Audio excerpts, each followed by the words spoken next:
اور ان آیتوں کے تعلق سے ضعیف حدیثیں موجود ہیں، موضوع احادیث موجود ہیں، اور لوگ ان صورتوں کو خاص طور پہ پڑھتے ہیں۔ لیکن آج کے درس میں میں آپ کے سامنے یہ رکھنا چاہوں گا کہ چند آیتیں ایسی ہیں کہ اگر ہم اسے پڑھیں تو ہماری تمام تکلیفیں دور ہو جائے، اللہ تعالی ہماری مصیبتوں کو کم کر دے۔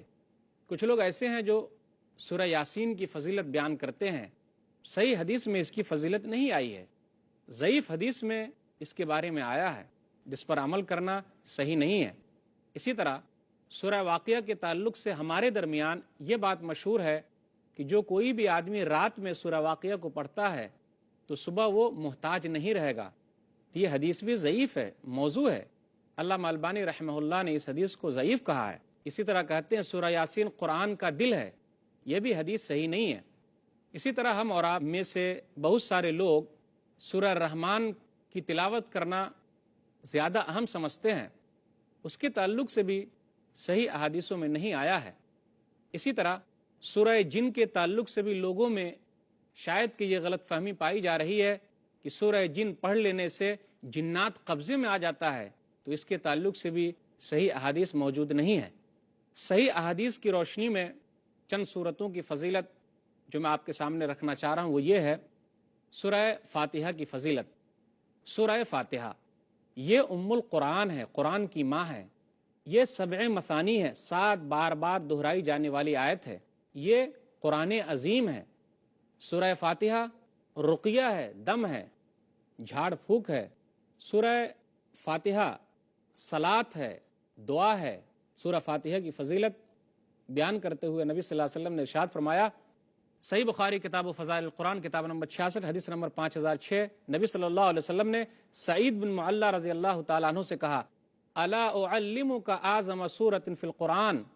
کیا میں تمہیں قرآن مجید کی بڑی سورہ نہ بتلا دوں؟ آپ نے کہا الحمدللہ رب العالمین ہی السبع المثانی،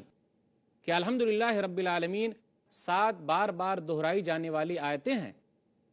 اور قرآن عظیم مجھ کو دیا گیا ہے۔ نبی صلی اللہ علیہ وسلم نے سورہ فاتحہ کے تعلق سے یہ کہا کہ سورہ فاتحہ یہ صلاۃ ہے، صلاۃ کے معنی دعا۔ ایک حدیث میں نبی صلی اللہ علیہ وسلم نے ارشاد فرمایا، صحیح مسلم کتاب الصلاۃ کتاب نمبر 4 حدیث نمبر 395، من صلی صلاۃ لم یقرأ بها بام القرآن فہی خداج،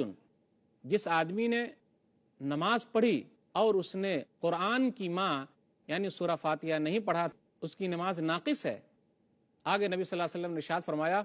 کہ یہ حدیث قدسی کے طور پر اس طریقے سے ہے کہ اللہ تعالیٰ کہتا ہے، قسمت الصلاۃ بینی و بین عبدی ولعبدی ما سأل، کہ میں نے نماز کو یعنی سورہ فاتحہ کو اپنے درمیان اور اپنے بندوں کے درمیان تقسیم کر دیا ہے، اور میرے بندے کے لیے وہ ہے جو وہ مانگے۔ سورہ فاتحہ کی فضیلت تو یہ ہے کہ اگر کسی آدمی پر جادو ہو جائے، کسی آدمی کو جانور کاٹ لے، تکلیف دینے والا جانور نقصان پہنچائے، کسی کو مرگی کی شکایت ہو، کسی پر سایہ ہو گیا ہو، اگر اس آدمی پر 3 دن تک پڑھا جائے تو اللہ تعالیٰ سورہ فاتحہ کے ذریعے اسے شفا دیتا ہے۔ ایک حدیث ہے، نبی صلی اللہ علیہ وسلم نے ارشاد فرمایا، سنن ابی داؤد کتاب البیوع کتاب نمبر 22 حدیث نمبر 3420، باب فی کسب الاطباء۔ خارجہ بن سلط رضی اللہ تعالیٰ عنہ اپنے چچا کے ذریعے بیان کرتے ہیں کہ وہ لوگ کہیں گئے تھے، ان کا گزر ایک قوم کے پاس سے ہوا، تو قوم کے پاس ایک ایسا آدمی تھا جو پاگل تھا، دیوانہ تھا، اور اسے رسی میں جکڑ دیا گیا تھا۔ تو وہ قوم کے لوگ ان صحابی کے پاس آئے اور پوچھا کہ تم لوگ نیک آدمی کے پاس سے آ رہے ہو، یعنی نبی صلی اللہ علیہ وسلم کے پاس سے آ رہے ہو، دیکھو فلاں آدمی ہے جو پاگل ہے، دیوانہ ہے، اور اسے رسی میں باندھ دیا گیا ہے۔ تو ایک صحابی نے 3 دن تک صبح شام سورہ فاتحہ کی تلاوت کی، اور تلاوت کرنے کے بعد اس آدمی پر دم کر دیا، تو اس کے بدلے اس آدمی کو کچھ تحفے تحائف بھی ملے، اور فائدہ کیا ہوا کہ وہ پاگل آدمی جو ہے بالکل صحیح ہو گیا، درست ہو گیا۔ تو سورہ فاتحہ کی فضیلت یہ ہے۔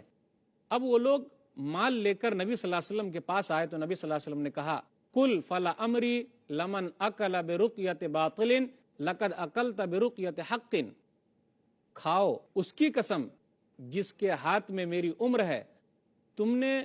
تو صحیح طریقے سے حاصل کیا ہے، بہت سارے لوگ غلط طریقے سے جھاڑ پھونک کر کے معاوضہ لیتے ہیں، تو کھاؤ، کوئی حرج کی بات نہیں ہے۔ سورہ فاتحہ کی فضیلت تو بڑی اہم ہے، یاد رکھیے ہم اور آپ اگر اس کو پڑھتے ہیں اور اس کا اہتمام کرتے ہیں تو ہم بہت سارے فائدے میں ہیں۔ اسی طرح میں آپ کے سامنے سورہ بقرہ کی فضیلت اور سورہ آل عمران کی فضیلت رکھنا چاہتا ہوں۔ سورہ بقرہ کی فضیلت تو یہ ہے کہ جس گھر میں سورہ بقرہ کی تلاوت کی جائے اس گھر سے شیطان بھاگ جاتا ہے۔ سورہ بقرہ کا پڑھنا اتنا اہم ہے کہ وہ برکت کی چیز ہے، خیر و برکت کا ذریعہ ہے، اور سورہ بقرہ کو نہ پڑھنا حسرت کا ذریعہ ہے۔ سورہ بقرہ پڑھنے سے جادوگروں کی جادوگری نہیں چلتی۔ نبی صلی اللہ علیہ وسلم نے ارشاد فرمایا، یہاں تک کہا کہ اگر کوئی آدمی سورہ بقرہ کی تلاوت کرتا ہے اور سورہ آل عمران کی تلاوت کرتا ہے تو قیامت کے دن یہ دونوں دو سائبان کی طرح، دو ابر کی طرح